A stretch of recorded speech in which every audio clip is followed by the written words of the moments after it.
હાલો friends, આજે આપણે બનાવીશું દૂધીના મુઠિયાની રેસીપી. તેના માટે મેં અડધી દૂધી લીધી છે.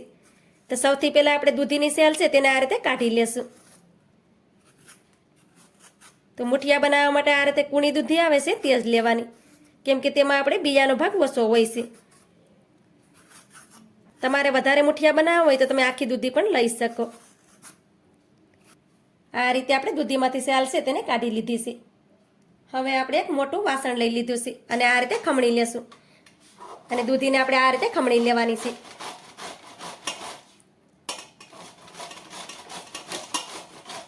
દૂધીમાં બિયાનો ભાગ વધારે હોય તો તમારે બિયાને કાઢી નાખવાના, પણ આ રીતે જો કૂણી દૂધી હોય તો તમારે તેમાંથી બિયાને નહીં કાઢવાના.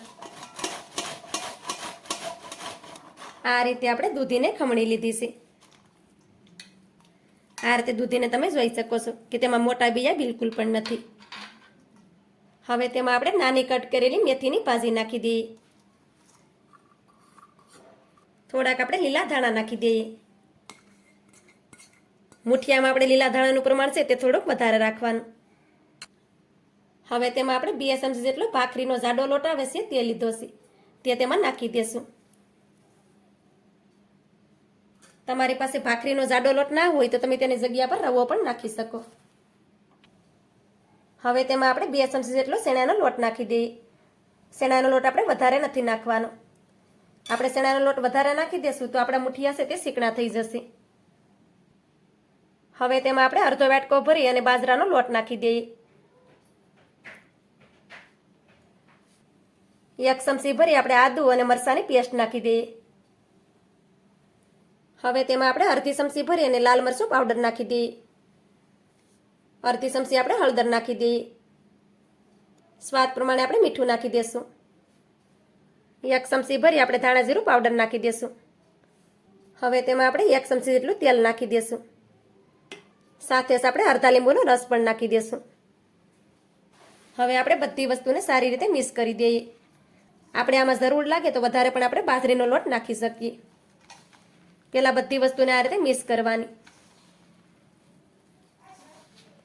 આ મુઠિયામાં આપણે ઈનો કે સોડાનો ઉપયોગ નથી કરવાનો, તો પણ આ મુઠિયા છે તે પોસા રૂ જેવા જ બનશે. તો આમાં હજુ પણ થોડો લોટ મને ઓછો લાગે છે, તો થોડોક હું તેમાં બાજરીનો લોટ નાખી દઈશ. તેમાં હું અડધા વાટકા જેટલો બાજરીનો લોટ ફરીથી નાખી દઈશ. હવે બધી વસ્તુને સારી રીતે મિક્સ કરી દઈએ. આ બેટરમાં આપણે પાણીનો ઉપયોગ બિલકુલ પણ નથી કરવાનો, કેમ કે દૂધી છે તે પાણી છોડે છે અને આપણો લોટ છે તે એકદમ પરફેક્ટ બંધાઈ જશે. તમને એવું લાગે કે આપણો લોટ થોડો ઢીલો છે તો તમારે બાજરીનો લોટ નાખી દેવાનો. તો આ મુઠિયા બનાવવામાં બાજરીના લોટનો ઉપયોગ થોડોક વધારે કર્યો છે, કેમ કે અમારા ઘરે બાજરીના લોટના મુઠિયા બધાને બહુ જ ભાવે છે. પણ બધાના ઘરની ચોઈસ છે તે અલગ અલગ હોય છે, કેમ કે ઘણા લોકો છે તે એકલા ભાખરીના લોટથી પણ મુઠિયા બનાવતા હોય છે. તો આ રીતે લોટને તમે જોઈ શકો છો કે લોટને આપણે સારી રીતે બાંધી લીધો છે. તો આ લોટ છે તે મુઠિયા બનાવવા માટે એકદમ પરફેક્ટ છે. હવે આ લોટને આપણે રેસ્ટ કરવા માટે નથી રાખવાનો, કેમ કે આપણે આમાં દૂધીનો ઉપયોગ કર્યો છે. આ લોટને આપણે વધારે પડતા બહાર રહેવા દેશું તો દૂધી છે તે પાણી છોડી દેશે અને લોટ આપણો ઢીલો થઈ જશે. તો આપણે એમાં ફરીથી વધારે લોટ નાખવો પડશે અને મુઠિયા છે તે ખાવામાં એટલા બધી સારા નહીં લાગે. તો હવે આપણે આમાંથી મુઠિયા બનાવી લેશું. તો આ રીતે થોડો થોડો લોટ આપણે હાથમાં લઈ અને મુઠિયા બનાવી લેશું. તો આ રીતે આપણે મુઠિયાનો શેપ દઈ દેવાનો છે. આ મુઠિયાને આપણે વધારે પડતા દબાવવાના નથી. આ રીતે હલકી હાથે આપણે મુઠિયાને બનાવવાના, જેથી કરી મુઠિયા આપણે એકદમ સોફ્ટ બને. તો આ રીતે તમે જોઈ શકો છો કે એક મુઠિયાને મેં બનાવી અને રેડી કરી લીધું છે. તો આ રીતે હું બીજા મુઠિયાને પણ બનાવી અને તમને દેખાડી દઉં. તો મુઠિયાને આપણે આ રીતે બનાવવાના. આ રીતે હલકી હાથે તમે મુઠિયા બનાવશો તો મુઠિયા આસાનીથી બની જશે. તો આ રીતે તમે જોઈ શકો છો કે આપણે બીજા મુઠિયાને પણ બનાવી અને રેડી કરી લીધું છે. હવે આપણે આ જ રીતે બધા મુઠિયાને બનાવી અને રેડી કરી લેશું. આ રીતે તમે જોઈ શકો છો કે આપણે આ રીતે બધા મુઠિયાને બનાવી અને રેડી કરી લીધા છે. હવે મુઠિયાને આપણે સ્ટીમ કરવાના છે. હવે આપણે આ રીતે જાળી લઈ લેશું. તેમાં આપણે થોડું તેલ નાખી દેશું. અને તેલથી જાળીને આપણે ગ્રીસ કરી દેવાની, જેથી કરી મુઠિયા છે તે તળીએ ચોટે નહીં. તો જાળીમાં આપણે તેલથી આ રીતે ગ્રીસ કરી દીધું છે. હવે તેમાં આપણે બધા મુઠિયાને રાખી દઈએ. તો આ રીતે આપણે બધા મુઠિયા છે તેને એક સરખા રાખી દઈશું. આ રીતે આપણે બધા મુઠિયાને જાળીમાં રાખી દીધા છે. હવે આ મુઠિયાને આપણે સ્ટીમ કરી લેશું. તેના માટે આપણે પાણી પણ ગરમ કરવા માટે રાખી દીધું છે. પાણી પણ આપણું સારી રીતે ગરમ થઈ ગયું છે. હવે તેની ઉપર આપણે મુઠિયાની જાળી છે તેને રાખી દઈએ. ઉપરથી આપણે આ રીતે થાળી ઢાંકી દેશું અને મુઠિયાને આપણે 15 મિનિટ માટે સ્ટીમ કરી લેશું. મુઠિયાને આપણે ફૂલ ગેસ રાખી અને 15 મિનિટ માટે સ્ટીમ કરી લીધા છે.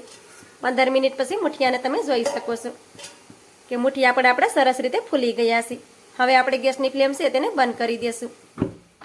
હવે મુઠિયાને આપણે નીચે ઉતારી દેશું અને મુઠિયાને આપણે થોડી વાર માટે ઠંડા કરી લેશું.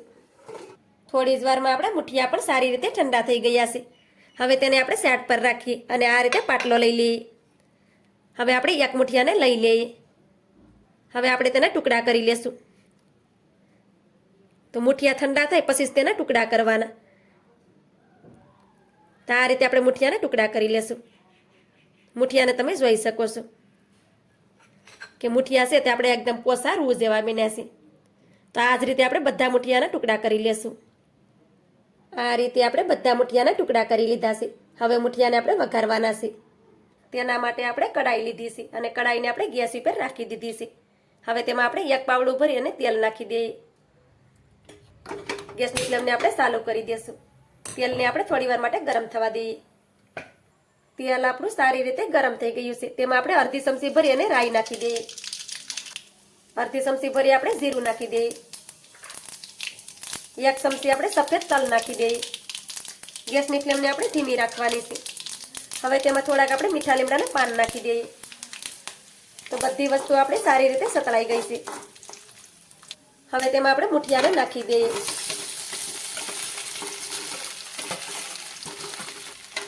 હવે મુઠિયાને સારી રીતે આપણે મિક્સ કરી દઈએ.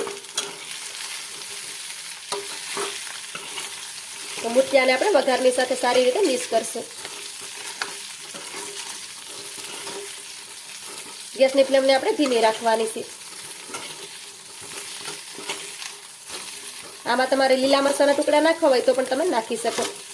પણ આપણે જ્યારે લોટ બાંધ્યો ત્યારે આપણે એમાં મરચાની પેસ્ટ નાખી હતી, એટલે મેં તેમાં ફરીથી મરચાં નથી નાખ્યા. પણ તમને વધારે તીખા મુઠિયા પસંદ હોય તો તમે મરચાં તેમાં નાખી શકો.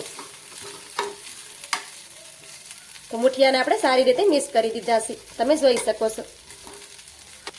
હવે આપણે ગેસની ફ્લેમને બંધ કરી દેવાની છે. હવે તેમાં આપણે થોડાક લીલા ધાણા નાખી દઈએ. થોડોક આપણે લીંબુનો રસ પણ નાખી દઈએ અને બધી વસ્તુને આપણે સારી રીતે મિક્સ કરી દઈએ. તો આ રીતે કડાઈને પકડી લેવાની અને મુઠિયાને ઉપર નીચે કરતા જઈ અને બધી વસ્તુને સારી રીતે મિક્સ કરી દઈએ. તો મુઠિયાને તમે જોઈ શકો છો કે જોતા જ મોઢામાં પાણી આવી જાય તેવા આપણા મુઠિયા બની અને રેડી થઈ ગયા છે. હવે આપણે આ રીતે ડીશ લઈ લેશું અને મુઠિયાને સર્વ કરી લેશું. તો મુઠિયાને તમે જોઈ શકો છો કે આપણે તેમાં ઈનો કે સોડાનો ઉપયોગ નથી કર્યો, તો પણ આપણા મુઠિયા છે તે એકદમ પોસા રૂ જેવા બન્યા છે. આ મુઠિયાને તમે દૂધ સાથે અથવા તો સાની સાથે પણ ખાઈ શકો. ખાવામાં તો ખૂબ જ ટેસ્ટી લાગે છે. મુઠિયાને આપણે સર્વ કરવા માટે એક ડીશમાં કાઢી લીધા છે. તો મારી આજની રેસીપી તમને સારી લાગી હોય તો લાઈક, શેર, સબસ્ક્રાઈબ કરવાનું ભૂલતા નહીં. તો મળીશું એક નવી રેસીપીની સાથે. ત્યાં સુધી બધાને જય માતાજી.